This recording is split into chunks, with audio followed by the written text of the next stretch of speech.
ছাগলকাণ্ডের পর থেকে লাপাত্তা রাজস্ব কর্মকর্তা মতিউর রহমানের প্রথম স্ত্রী লায়লা কানিজ লাকি। তার নামে বেনামে রয়েছে অঢেল সম্পদ। রাজধানীর তিতুমির সরকারি কলেজের বাংলা বিভাগের শিক্ষক হয়ে কিভাবে তিনি পাহাড় সম সম্পদের মালিক বনে গেলেন, এ নিয়ে বিস্মিত সাধারণ জনগণ। এলাকায় তার ভয়ে কেউ মুখ খুলতেও সাহস পায় না, এমন অভিযোগও রয়েছে এলাকাবাসীর।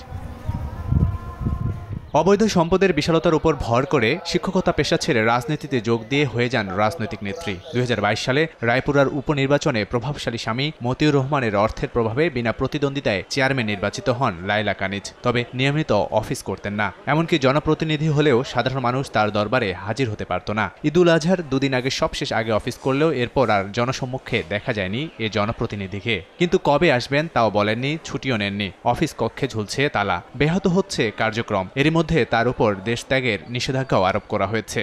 আমরা জনগণের ভোটে নির্বাচিত হয়েও ওনার সাথে যখন ইচ্ছে কথা বলতে পারিনি বা দেখা করতে পারিনি, কোনো সমস্যার কথাও জানাতে পারিনি।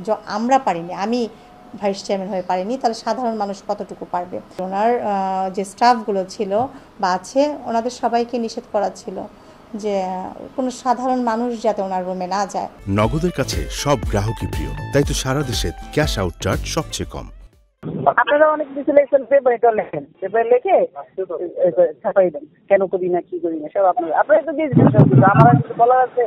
মাত্র 15 বছরে তার সম্পদ গিয়ে ঠেকে 10 কোটির বেশি, যা উপজেলা পরিষদ নির্বাচনের হলফনামায় স্থাবর অস্থাবর সম্পত্তির মূল্যে উল্লেখ করা হয়েছে। যদিও প্রকৃত বাজার মূল্য 4 থেকে 5 গুণ বেশি। এর মধ্যে মার্জালে বিলাসবহুল গাড়ি, ইকো রিসোর্ট ও ওয়ান্ডার পার্ক সহ ঢাকা, গাজীপুর, সাভার, নাটোরে রয়েছে প্রায় কয়েকশো কোটি টাকার সম্পত্তি। জেলা আওয়ামী লীগের ত্রাণ ও দুর্যোগ বিষয়ক সম্পাদক লাকি ঘুরে বেড়ান দামি ব্র্যান্ডের গাড়িতে। এলাকায় করা হয়েছে নিজ নামে সড়ক। টাকা দিয়ে ওই পাশে দখল করে পুরোটা ব্লক করে নিচ্ছে।